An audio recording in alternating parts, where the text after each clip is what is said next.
The fall of Earth.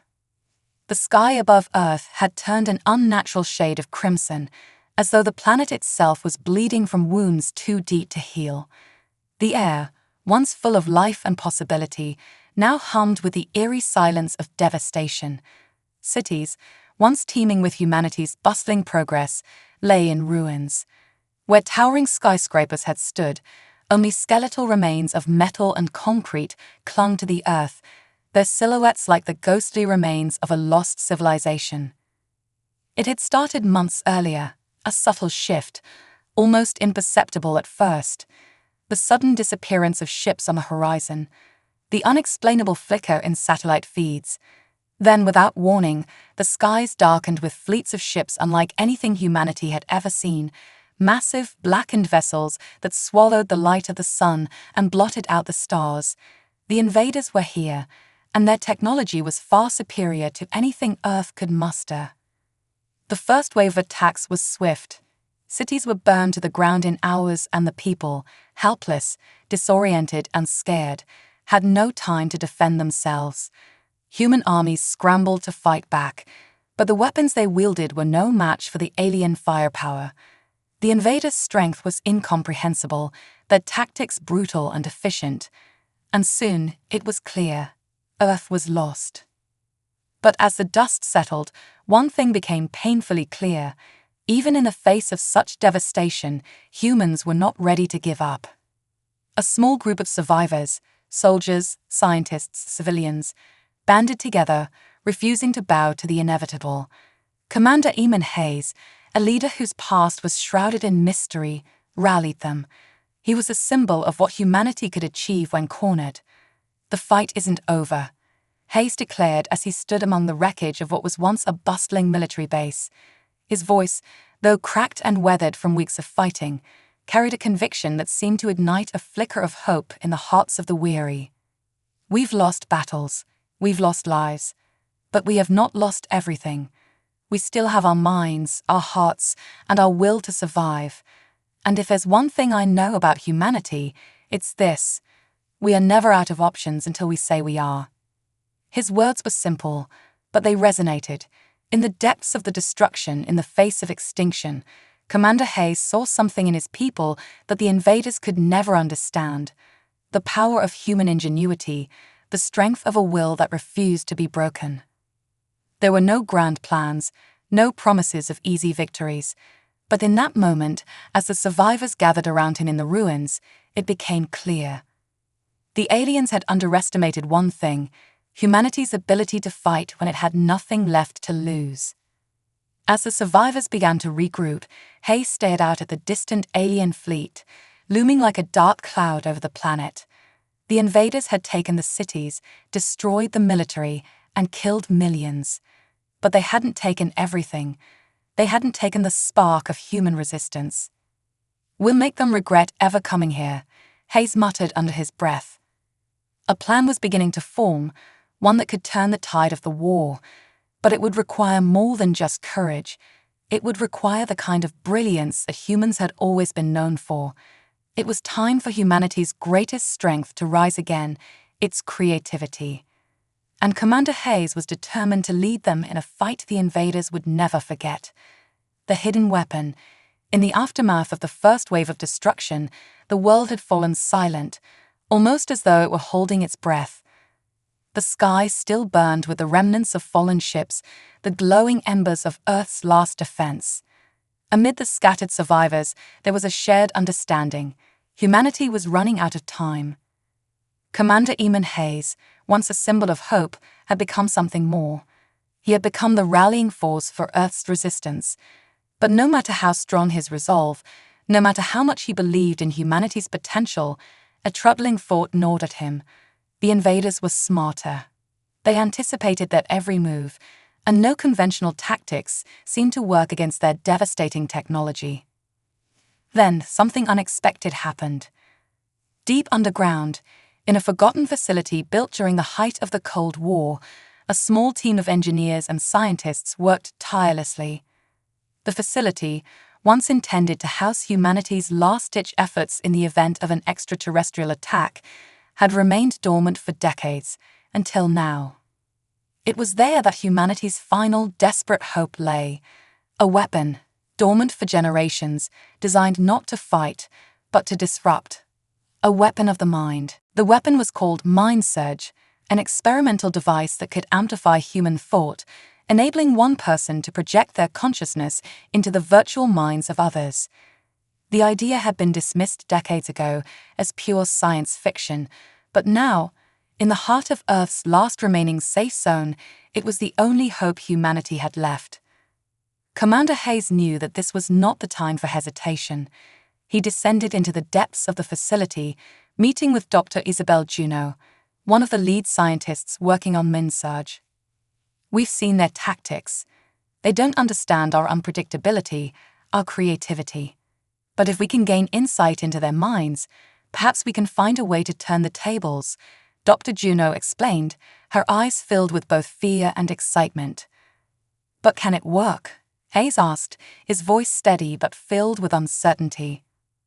"We've never tested it on anything like this before," Dr. Juno admitted. "But if we can connect with the aliens' neural network, even for a moment, we might be able to anticipate their next move.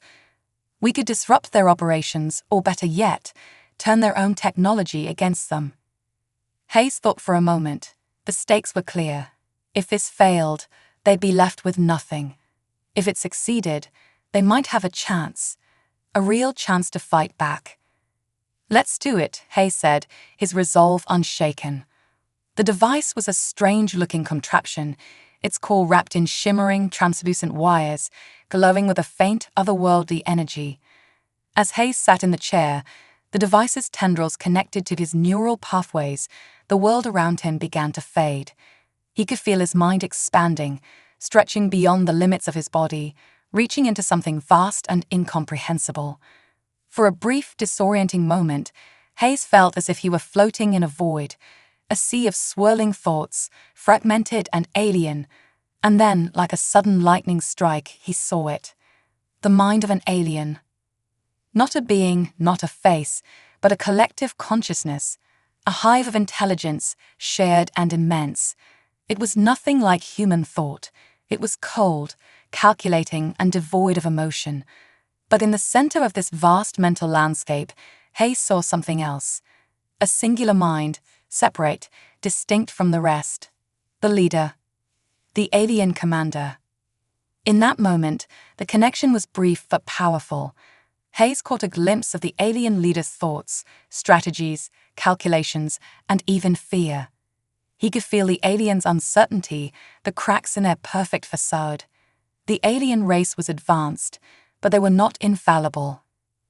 When Hayes snapped back to reality, sweat beading on his forehead, he was breathing heavily. Dr. Juno was already by his side, her face pale with concern. "What did you see?" she asked, her voice barely above a whisper. Hayes swallowed hard, his mind still reeling from the experience. "I saw their leader. They're not invincible. We have a chance. They're hiding something big." A plan began to form in Hayes' mind, one that could finally give humanity the upper hand. The alien commander was not just a mind to conquer. It was a weakness to exploit. If humanity could track the leader's movements, predict their strategies, and infiltrate their neural network again, they might just be able to unravel the alien's entire operation from the inside. "We can use their own tactics against them," Hayes said, his voice growing more confident. "But we'll need everyone. The fight isn't over. Not by a long shot." The shadow within. Commander Eamon Hayes had never felt so far from Earth. Physically, he was still in the hidden underground facility, surrounded by the flickering lights and hum of machines that powered Mind Surge. But in his mind, he was light years away, floating through the eerie blackness of an alien consciousness. It was a strange, almost suffocating experience. The space within the alien mind was cold, sterile, and utterly devoid of the warmth humanity held so dear. It was a world of pure calculation, devoid of any empathy or understanding. As Hayes recovered from the mind link, his body ached from the strain. He could still feel the remnants of the connection, like an electrical pulse running through his veins. Dr. Juno's voice cut through the fog of his thoughts, pulling him back to reality. "You're still with us." Her voice was a mix of concern and fascination, the brilliance of the mind-surge technology apparent even in her anxious tone. Hayes nodded, though his mind was far from clear. What he had seen during the brief connection was still haunting him. The alien commander's mind was vast and unyielding, yet in the moments Hayes spent within it, something had caught his attention, something more than just strategy. There had been something lurking beneath the surface, a shadow. "Commander, what is it?" Dr. Juno pressed, reading the uncertainty on his face. It's not just a military operation," Hayes said, his voice tinged with unease. "There's a darker force at play, something in their minds. A presence, like a parasite, lurking just beneath the surface of their consciousness. It's controlling them." Controlling them? Dr. Juno's brow furrowed. But the aliens are the ones with the power. They have the technology, the resources. What could possibly control them? Hayes was silent for a moment, his mind racing through the fragments of the alien thoughts he had glimpsed. "I don't know yet, but whatever it is, it's not just a weapon. It's like a shadow, an influence that's shaping their decisions. It might be what's keeping them so focused, so methodical. If we can uncover what it is, we might be able to turn the tide, but it's going to take everything we have." The team set to work immediately, using the data Hayes had collected from his brief experience inside the alien network. They created a plan, a desperate one, but the only one that could give them a fighting chance. If they could infiltrate the alien mind again, they might be able to find the source of the shadow, to uncover the thing that was controlling them. The risks were immense. With the aliens' technology so far ahead of humanity's, any mistake could mean instant obliteration. But the survivors had no other option. They had to act fast. Hayes knew this wasn't just a fight for survival. It was a battle for freedom, for the very soul of humanity. The shadow within the alien mind, whatever it was, had to be stopped.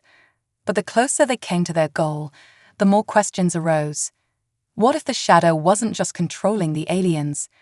What if it had been pulling the strings all along, manipulating everything from the beginning? Meanwhile, in the heart of the alien command ship, a different kind of struggle was unfolding.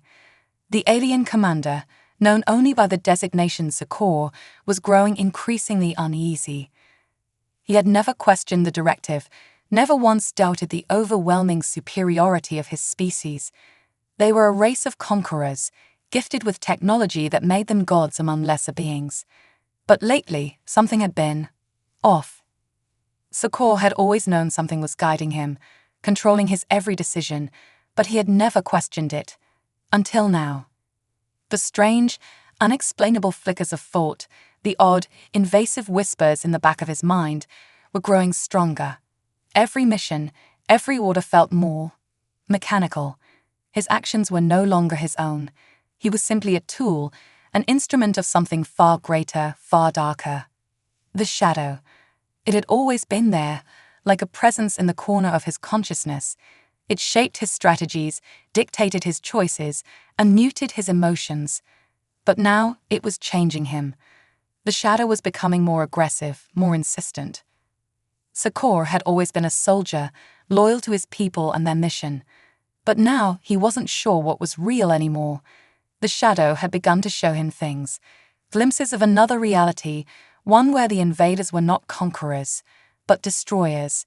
It was as though the shadow was warning him, offering him a choice: continue to follow blindly, or break free and face the consequences. Back on Earth, Hayes and his team were finalizing the next phase of their plan. They would have one shot to infiltrate the alien consciousness again, and this time, they would try to reach the alien commander directly, to see if they could sever the connection to the shadow. But they were running out of time. The alien forces were mobilizing for a final assault. If humanity didn't act quickly, they would all be wiped out. Hayes knew that this wasn't just about survival anymore. It was about breaking the chains that bound not just humanity, but the alien invaders themselves. If they could defeat the shadow controlling the alien commander, they could take down the entire invasion. "Prepare yourselves," Hayes said as he addressed his team. "This will be our most dangerous mission yet. We may not get another chance." With the last pieces of the plan falling into place, humanity's final stand was about to begin, and in the depths of the alien mind, something stirred, a flicker of doubt, a hint of rebellion. Maybe, just maybe, the shadow could be overcome. The price of freedom. The sun had long since disappeared from Earth's sky, leaving only a faint, sickly glow from the remnants of burning cities. The air was thick with ash and the scent of decay. Humanity's once proud cities were reduced to shadows of their former selves, but there was something stirring in the rubble, the stirrings of resistance. Commander Eamon Hayes and his team had only one objective now: to strike at the heart of the alien invasion, to destroy the source of the control that bound the alien commanders to the core, and perhaps in doing so, unravel the entire invasion force. But as they prepared for the final stage of their mission, something far more unsettling than they could have imagined was unfolding. The connection that Hayes had briefly established with the alien consciousness had left its mark on him. The shadow, whatever it was, had planted a seed of doubt in his mind. Each time he closed his eyes, he saw glimpses of the alien's thoughts, flickers of rebellion, moments of hesitation, and most disturbingly, fear. The very thing they had been fighting all along, total domination by an outside force, was now threatening to consume the invaders themselves. The shadow that controlled them, that suffocated their will, was not just a mindless entity.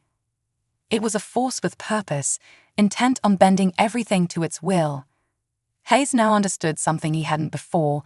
The alien invaders weren't just enemies, they were victims too.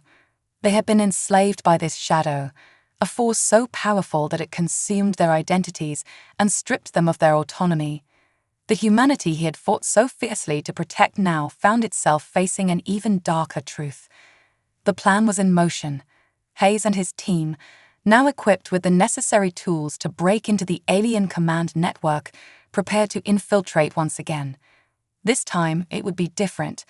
They had studied the alien leader's core's mind, and they had discovered something that had remained hidden before: a fracture. The shadow was not omnipotent. It was spread thin, fragile in some places. There were cracks in the control. Zagor's fear had made the shadow weak.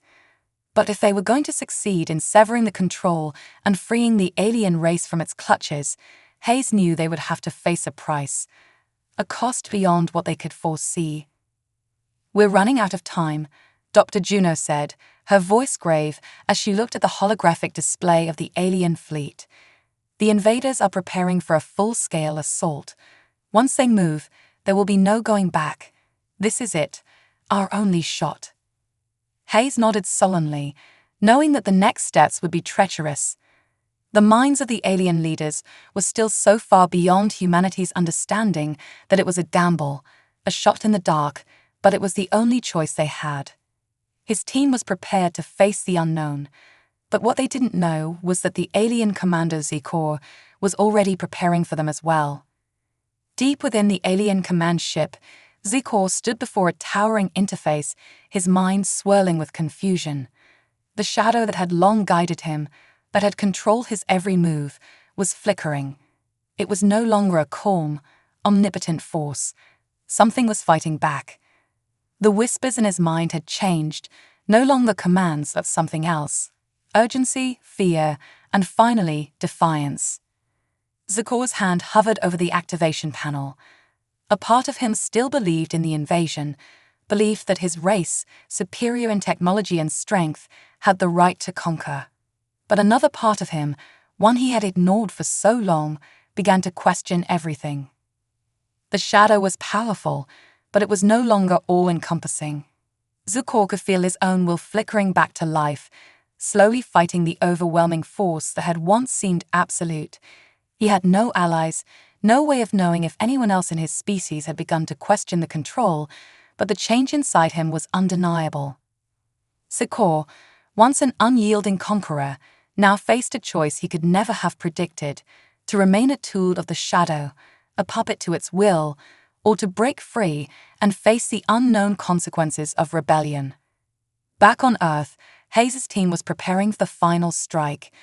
They would send one of their own into the heart of the alien network, Hayes himself. He would link up once again with the alien mind, this time to sever the control, to reach Zecor and free him from the Shadow's grip. But there was a risk. If Hayes failed, the mental backlash could be catastrophic, not just for him, but for the entire team. The alien consciousness was powerful, and to break the hold of the Shadow might very well destroy the human mind, trying to infiltrate it. Hayes stood in front of the interface, the weight of the decision heavy on his shoulders.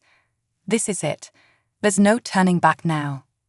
Dr. Juno gave him a hard look, understanding the risks but knowing they had no choice. If this works, you'll be able to sever the connection. If it doesn't... We don't talk about that, Hayes interrupted, the corners of his mouth twitching into a grim smile. The moment had come. Humanity's last stand wasn't just against the invaders. It was a battle for freedom, for the soul of both human and alien. As Hayes sat down in the neural interface chair, the flicker of doubt in his own mind was replaced by a cold clarity. This mission wasn't just to save Earth, it was to save the invaders from the same thing they had fought to escape: total domination. Zecor, standing before his interface, felt the strange sensation of being watched. It was almost as though something beyond his own mind was reaching out to him, probing, searching for a way in. Was it the Shadow, or something else? He could feel the Shadow's control tightening again, trying to force him back into submission. But there was something different about this presence, human, familiar. It was the same presence that had infiltrated his mind before. It was Commander Hayes. The two minds locked in an unspoken struggle. The Shadow, powerful and insidious, fought to keep its hold. But Hayes, now more determined than ever, pushed deeper into the alien consciousness, seeking out the root of the control, the heart of the Shadow. The lines between freedom and enslavement, humanity and alien, were blurring. And in this final confrontation, one question remained. Would Zecor be able to break free of the Shadow's grasp, or would humanity pay the ultimate price for freedom? The breaking point. The moment Commander Eamon Hayes linked into the alien consciousness once again, the world around him dissolved. The physical world faded into the background, and all that remained was the swirling void of alien thought, a vast ocean of calculating logic, cold and unyielding.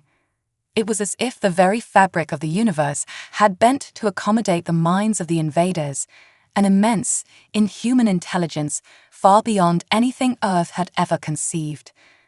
Hayes had prepared himself mentally, but nothing could have prepared him for what awaited.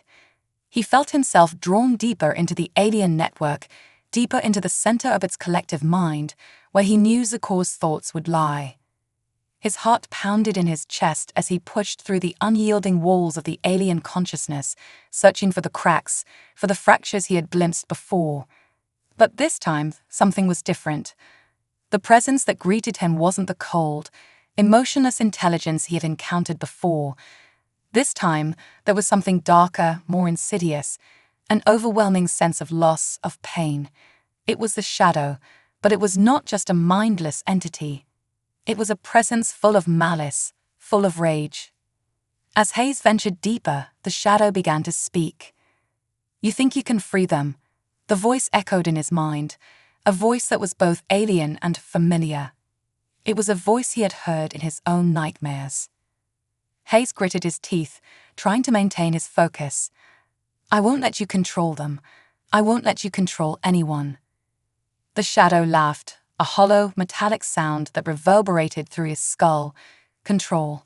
No, Commander. I do not control. I free. I liberate. You see, they are not your allies. They are my children, and I am their salvation." Hayes felt a shiver run down his spine as the Shadow's words sunk in. What was this force, this intelligence, that had bound the alien species together?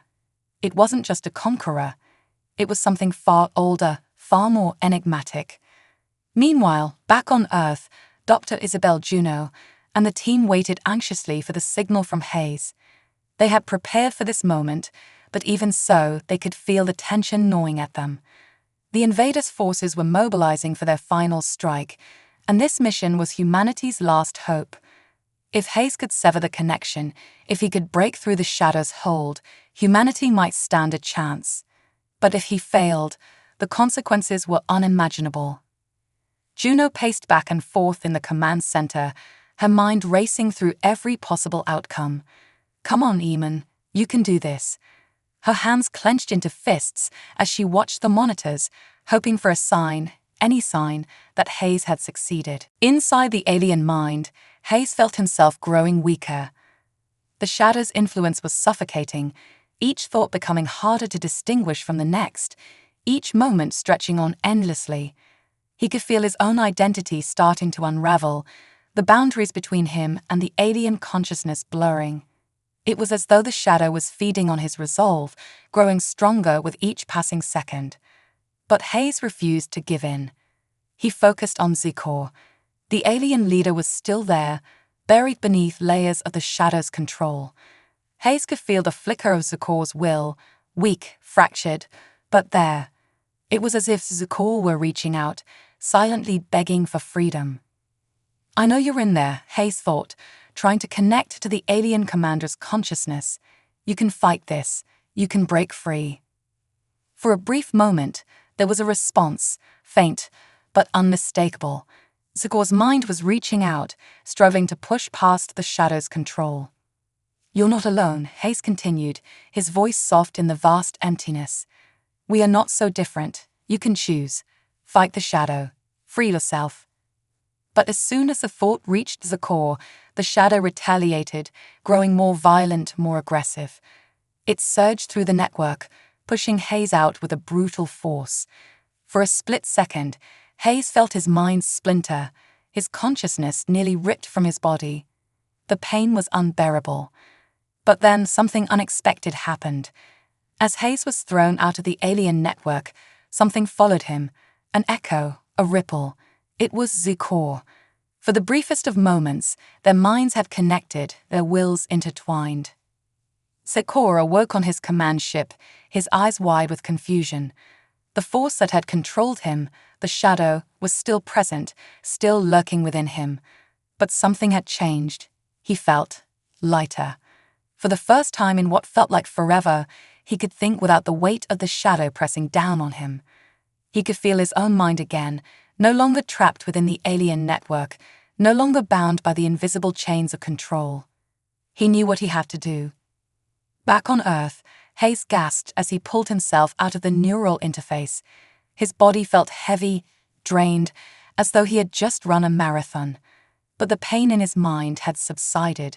The shadow's hold had weakened. He could still feel its presence, but it was different now, less oppressive, less consuming. Something had shifted. "I did it," Hayes muttered, his voice hoarse. "I reached him. Zikor is fighting back." Dr. Juno's eyes widened in shock. You really did it. You broke through." "I didn't break it entirely," Hayes said, still recovering. "But I connected with Zikor. He felt it. He knows he can fight the shadow. We've given him a chance." As Hayes recovered, Zikor's mind began to fracture the bonds of the shadow that had controlled him for so long. The rebellion within him spread like wildfire, and he found himself facing a difficult decision. The shadow, in its dying moments, began to plead, to offer Zikor an alternative, an offer of power, of dominance. It promised him the universe, but only if he returned to its fold.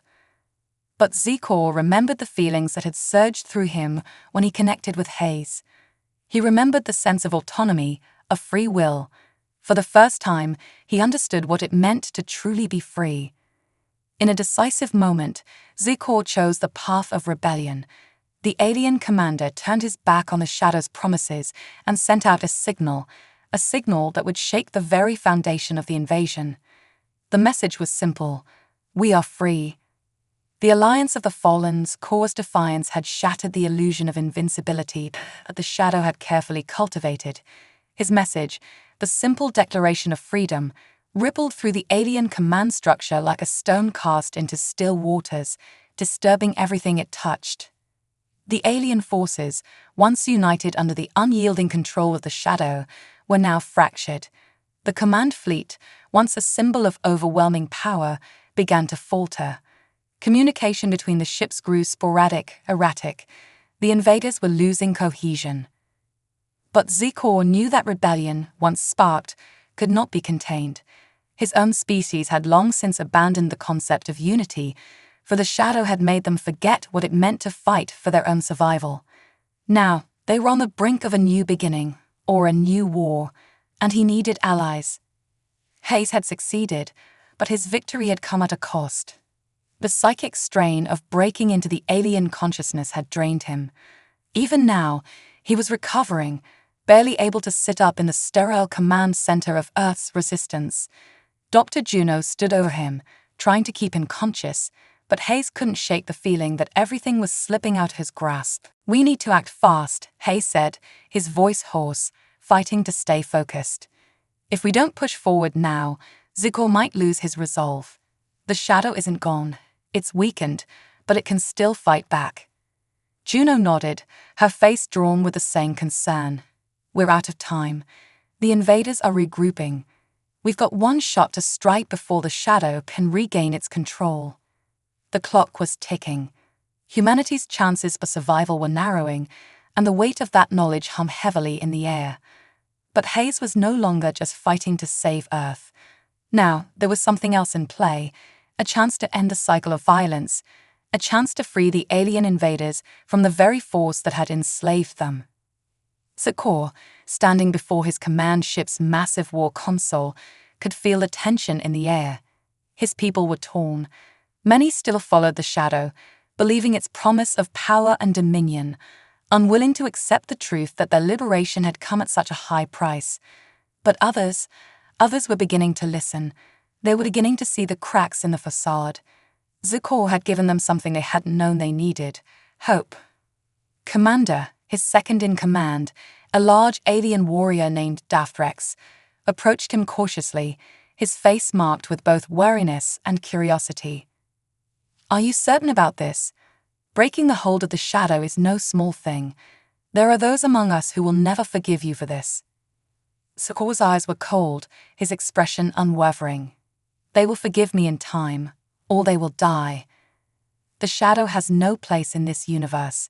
It controls only through fear and pain, and we will not be slaves to it any longer." Daphrex hesitated before responding, the weight of Zikor's words sinking in. "Then we must fight, not just the invaders on Earth, but the very force that controls us. If we are to stand against it, we must unite our people. There will be no victory if we are divided." Zikor nodded. "Then we shall unite them. Those who are still loyal to the shadow will be dealt with. But those who are free, those who want to be free, will stand with us. Together, we will fight the real enemy."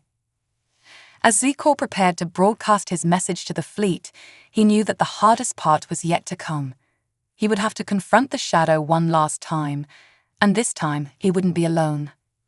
On Earth, the resistance had mobilized. The final assault was about to begin. Hayes and his team had only one task: to break through the alien defenses and reach the heart of the command ship. If they could disable the central network, they would cut off the shadow's influence once and for all. But there was a complication. Zikor's rebellion, though promising, had created a rift among the invaders.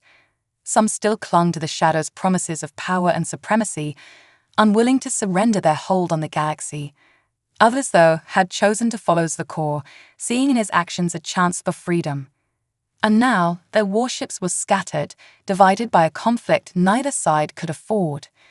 "The fleet is in chaos," Juno said as she watched the monitors, the chaotic movements of the alien ships flickering in and out of focus. "Some of them are retreating, others are preparing to strike." Hayes frowned. Zikor is making a stand. He's trying to rally those who are still free of the shadow's influence, but not all of them will follow him. "You're right," Juno said, her face hardening. "Some of them will attack us, thinking we're the enemy. The shadow's still out there, pushing its influence on the weak-minded. We need to neutralize it before it gets any stronger." Back in space, Zikor stood alone in the command center of his flagship, the entire fleet at his mercy. The shadow was coming for him. He could feel its influence pressing down on him, its cold fingers tightening around his consciousness. But this time he was ready. "You cannot escape me," the shadow whispered in his mind, its voice like 1,000 voices all screaming at once. "I am your master. I made you. I gave you power, and you will bow to me again." Zikor closed his eyes, drawing on every ounce of strength he had left. "No, you do not own me. You never did." The shadow's response was violent, a sudden surge of energy that rocked the command ship. Zikor stumbled, but he remained standing. He would not yield, not again. He reached out, sending a mental command to his fleet, the ships that had broken free of the shadow's grasp. They would stand with him. They would fight together. Zikor's mind extended to them, offering a rallying cry that would echo across the stars. "This is our fight. No more chains, no more shadow." And one by one, the ships began to turn, their weapons powered down as they aligned themselves with Zikor's new vision. They would no longer be slaves. Together, they would face the shadow, and together, they would fight for their freedom. The battlefield in space was now a chaotic dance of uncertainty. Zikor's rebellion had thrown everything into disarray. Some alien ships fired upon their own brethren, while others, once loyal to the shadow, now fought alongside the humans. It was the strangest of alliances, one forged in the fire of a shared struggle, one that held the possibility of something far greater than war, a future of peace. But the shadow wasn't done yet. It wasn't going to let go of its grip so easily.